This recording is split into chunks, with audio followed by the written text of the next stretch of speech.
August 12, 2000, Barents Sea, north of Murmansk. The light that morning was the color of pewter, flat, cold, and endless. The Barents Sea stretched out in every direction like a sheet of metal, rippled only by the wind. Beneath that surface, 108 meters below, the Russian submarine K-141 Kursk prepared for a routine training exercise. It was 11:28 a.m. Inside the steel hull, the air was heavy with diesel, oil, and sweat. The men of the Northern Fleet sailors, officers, engineers, moved with the quiet precision of those who had done this many times before.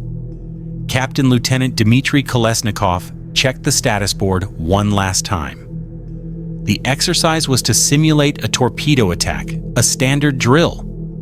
Nothing about that morning felt out of the ordinary. In the control room, lights blinked softly.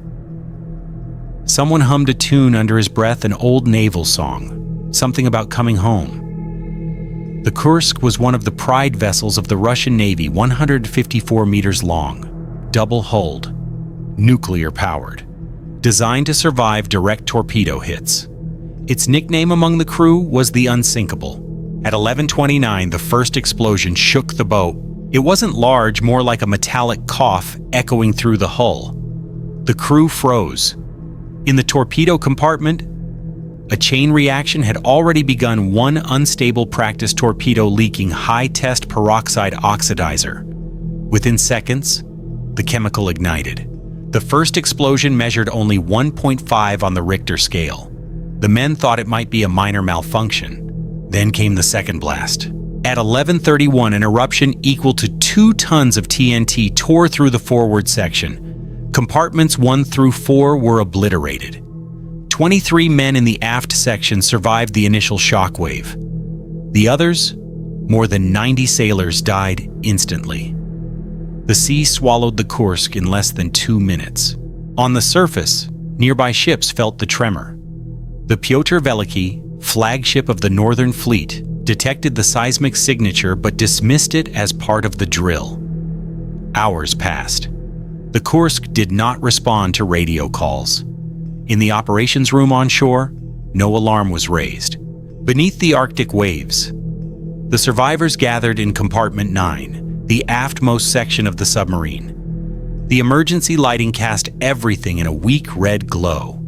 Kolesnikov, his face pale but steady, wrote the first note, his handwriting firm despite the cold 13:15.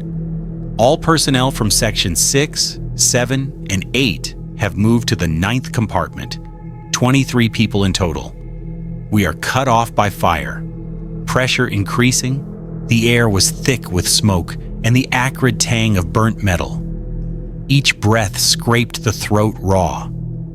The men tore strips from their shirts, soaked them in condensation, and tied them over their mouths. The submarine creaked around them, a groaning, metallic sound like something alive and suffering, live. Above them, rescue operations faltered before they began. The Russian Navy waited 16 hours before publicly acknowledging that the Kursk was missing.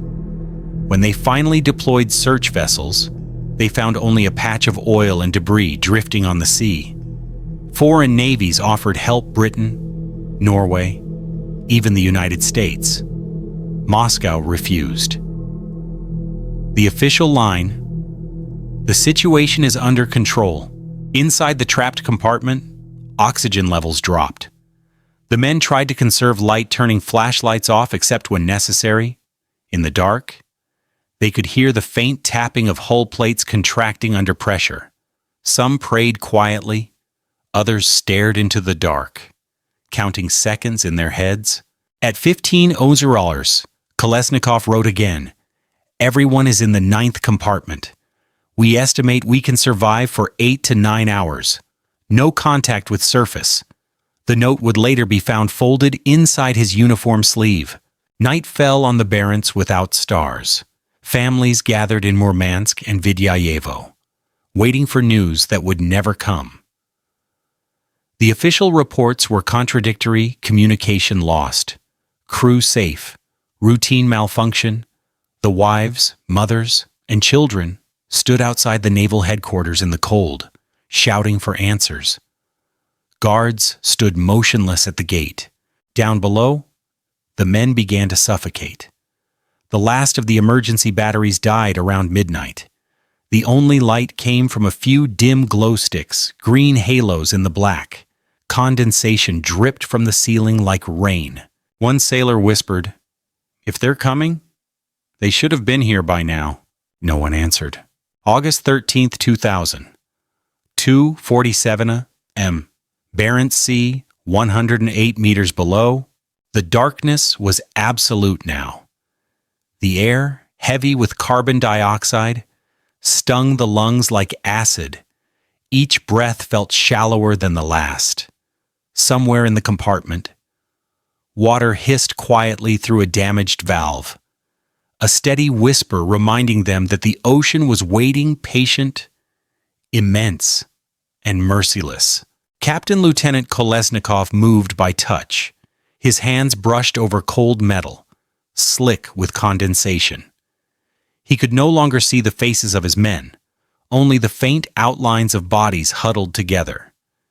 Every few minutes, someone tapped on the hull, 3 short, 3 long, 3 short, the SOS pattern. The sound traveled up through the water, muffled, distorted. Above them, sonar operators aboard the Pyotr Veliki listened, not realizing what they were hearing. The trapped sailors had gathered every remaining candle and chemical light into a single cluster. Their faces glowed, sickly green, ghost-like. Lieutenant Commander Georgy Romanov recorded the oxygen readings on a scrap of paper, 15%, 12%, and then stopped. Numbers no longer mattered. At 0400, a faint groan rippled through the hull. The men went silent. A muffled bang, another bulkhead collapsing somewhere forward. The water pressure outside had reached 11 atmospheres, over 160 pounds per square inch. Any further breach would crush the compartment in an instant. "Stay calm," Kolesnikov said softly. His voice was almost gone. "We'll hold until morning." Above, the rescue effort was chaos. The Northern Fleet Command Center had still not authorized foreign aid. Admiral Vyacheslav Popov's orders were to maintain secrecy. Moscow was watching, and failure was unacceptable. The Kursk carried top-secret Shkval torpedoes capable of over 200 knots technology. The Kremlin would rather lose men than expose. The first Russian rescue submersible, AS-32 Priz, was launched at dawn. It struggled to locate the wreck. Visibility underwater was near zero. The current unpredictable. Each attempt to dock with the escape hatch failed. The hull was tilted at a 60-degree angle, encrusted with silt and debris. Hours turned into days. Inside, time dissolved. The men slept in shifts, though sleep meant slipping into brief, oxygen-starved dreams. Some began to hallucinate hearing music, the voices of wives, the hum of engines that weren't there. The temperature dropped close to freezing. Breath hung in the air like smoke. Kolesnikov wrote one final note. His handwriting was weaker now, uneven. "It is dark here to write, but I will try by feel." All the crew from the 6th, 7th, and 8th sections moved here. There are 23 of us. None can escape to the surface. We are waiting for help. I think there is no chance. From Compartment 9, Kursk, 12:45. The pen trailed off, midward. By August 14th, rescue ships had reached the site in force. Divers confirmed the wreck lay on the seabed, bow destroyed. They tapped on the hull once, twice waiting. No response. Inside, silence had become absolute. At Vidyayevo Naval Base, the families were told only fragments. Rescue is ongoing. Communication has been established. Television reports contradicted each other by the hour. Some of the sailors' wives, desperate, camped outside the gates in the cold, clutching photographs. Others broke through the cordons and demanded answers. Cameras captured their tears. One shouted at the admiral through the glass, "Why are you lying to us? Our sons are dying, and you won't let them be saved." The Kremlin remained silent. President Vladimir Putin, only months into his first term, did not appear publicly until 5 days after the sinking. When he did, his tone was calm, almost detached. The cause of the accident is under investigation. Rescue operations are proceeding. They weren't. By August 20th, the Russians finally accepted foreign help. Norwegian divers reached the wreck on August 21st. The sea was black and cold, visibility less than 2 meters. When they breached the aft hatch, bubbles of methane and oil rose to the surface. The compartment was flooded. The men had drowned days earlier.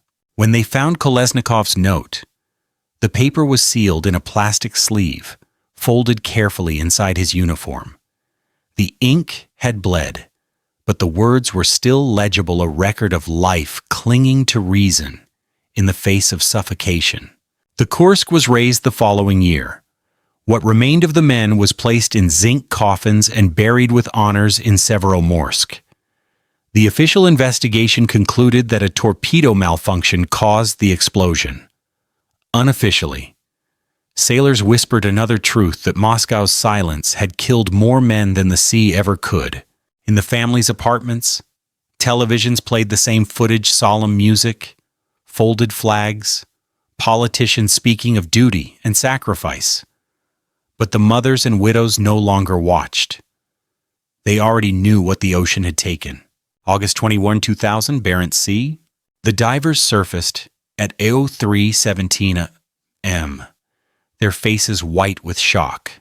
The sea around them shimmered with the oil slick that had once been the Kursk's lifeblood, hydraulic fluid, diesel, the residue of a machine that had burned itself from within.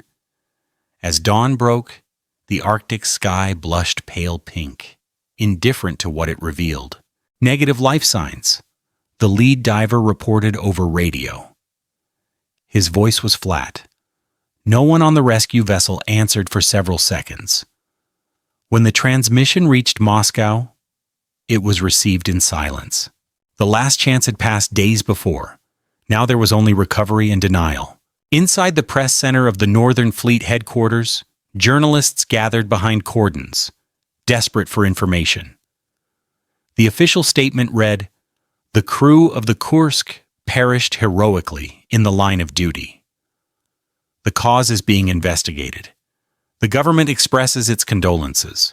No mention of the 16 hours lost before rescue began. No mention of the offers from Britain and Norway that had been rejected. Twice. No mention of the SOS taps that sonar had recorded, but misinterpreted. In Vidyayevo, the small naval town that had birthed most of the Kursk's crew, the grief became volcanic. Mothers fainted in the streets. One woman, the wife of Lieutenant Commander Romanov, collapsed on camera when told there were no survivors. Her cry was wordless, an animal sound that echoed through the hall. That footage aired once on national television then was never shown again. The official mourning ceremony took place on August 23rd. Rows of portraits lined the harbor, 118 men, all in uniform, their faces framed by black ribbons. The wind from the sea carried the smell of fuel and salt, and beneath it flowers wilting in the cold. An admiral gave a speech about duty, sacrifice, and the eternal vigilance of the Russian Navy. His voice trembled once, perhaps from the wind. Among the families stood Dmitry Kolesnikov's widow, Olga. In her hands, she held a small notebook, her husband's handwriting inside, sealed and returned by divers. Reporters later said she didn't cry during the ceremony. She only whispered once he waited for them. They never came. Behind the cameras, officials from the Ministry of Defense discussed logistics, when to raise the hull, how to dispose of the classified torpedoes, what to tell the public. The submarine lay 108 meters down, cracked open like a rib cage. But its secrets were worth more than the truth. For months, Russian state media broadcast conflicting theories. Some blamed a collision with a NATO submarine. Others insisted it was an act of God.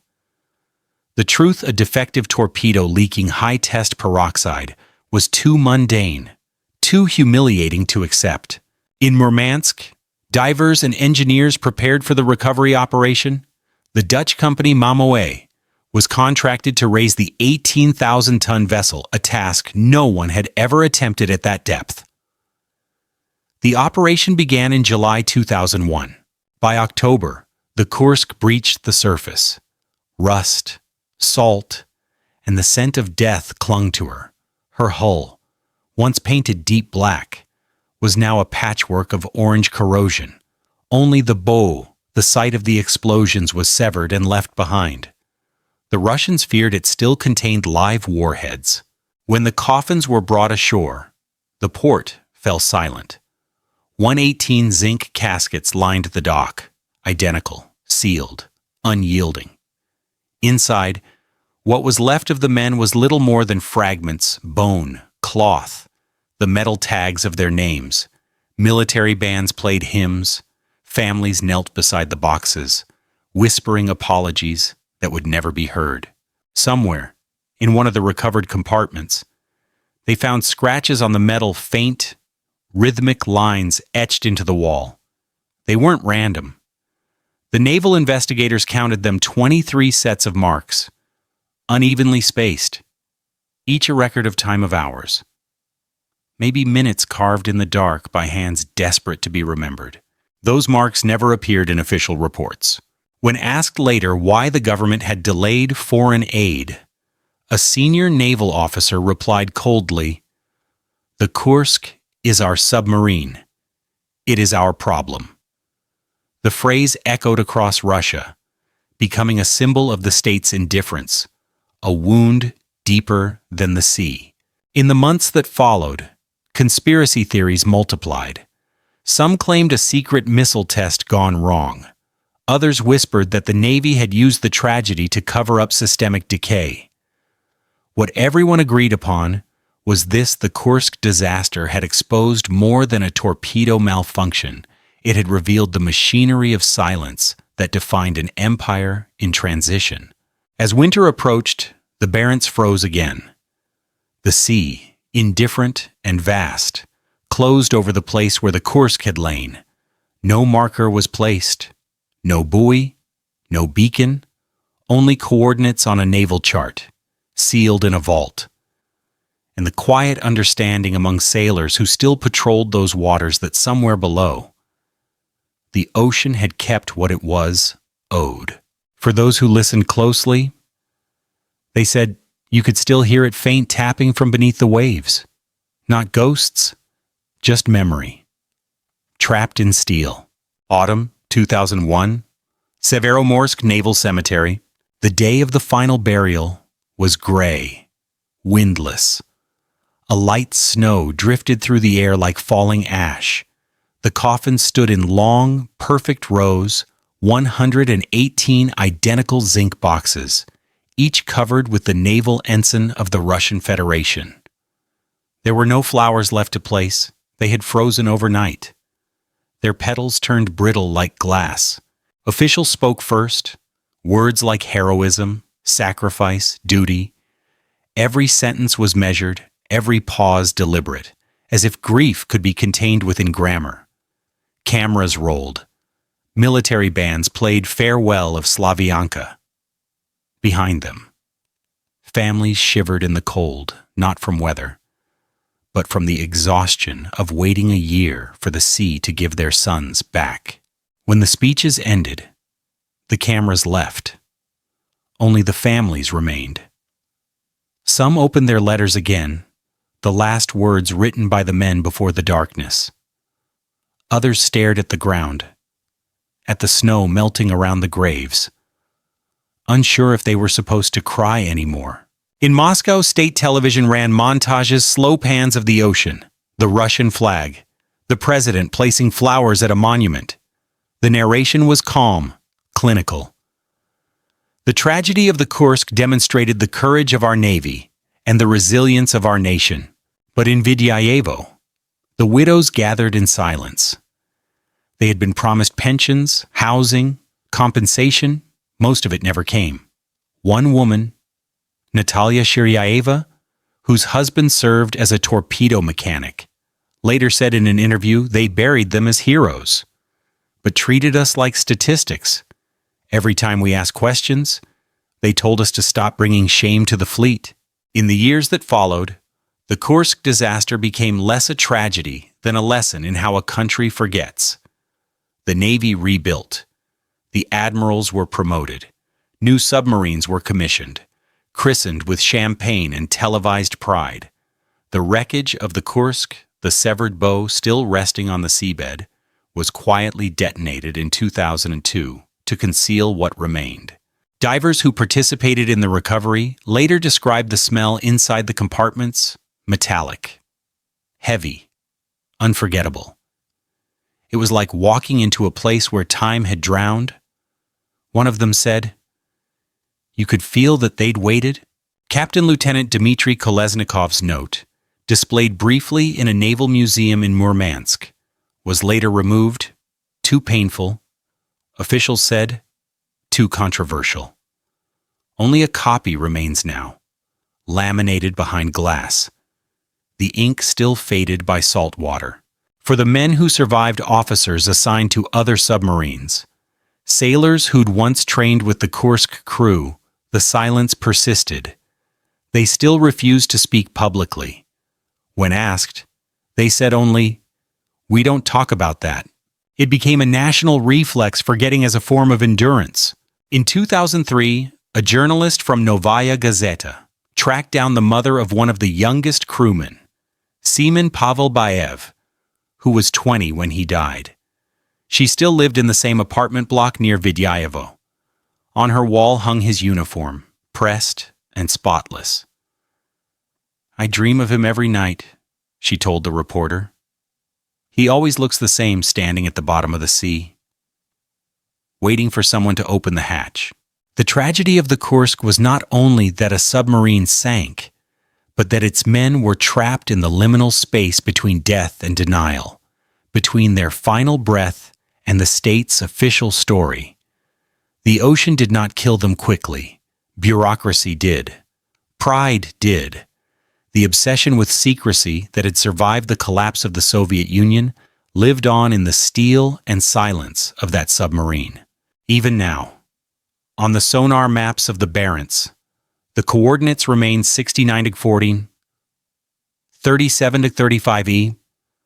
The seabed there is quiet, covered in sediment, the faint outlines of a ship's grave blurred by time. The sea, in its indifference, keeps its promise to remember what the world prefers to forget. The sailors of the Kursk have no epitaph carved in stone. Their memorial is made of sound, the last echoes of men knocking against steel, asking the same question that history never answered. Is anyone out there? In the 2 decades since the sinking of K-141 Kursk, the official narrative has remained largely unaltered. The Russian government's investigation concluded that a faulty torpedo fuel system caused the initial explosion. Independent analysts, including Norwegian and British naval experts, confirmed the chemistry hydrogen peroxide decomposition triggering detonation, but also noted systemic negligence, outdated equipment, poor safety protocols, and political refusal to accept foreign help until it was too late. The final death toll, 118 crew members. Time of sinking, August 12, 2000, 11:31 m. Depth, 108 meters. Time survivors lasted after explosion estimated 8-9 hours. Time until rescue attempt over 16 hours. The disaster became a defining symbol of post-Soviet military decay, the illusion of strength masking a hollowed system. It exposed the vulnerability of the Russian Navy, the fragility of communication between truth and power, and the cost of secrecy measured not in policy, but in lives. In Murmansk, a stone memorial now stands overlooking the sea. It bears no politics. No blame, only the names of the dead and the words they stayed with the ship.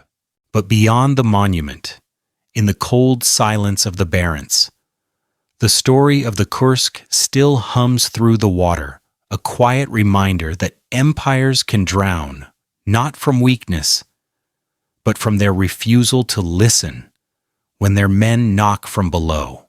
What do you think, was the Kursk disaster an accident of fate or a crime of silence? Let us know your thoughts in the comments below.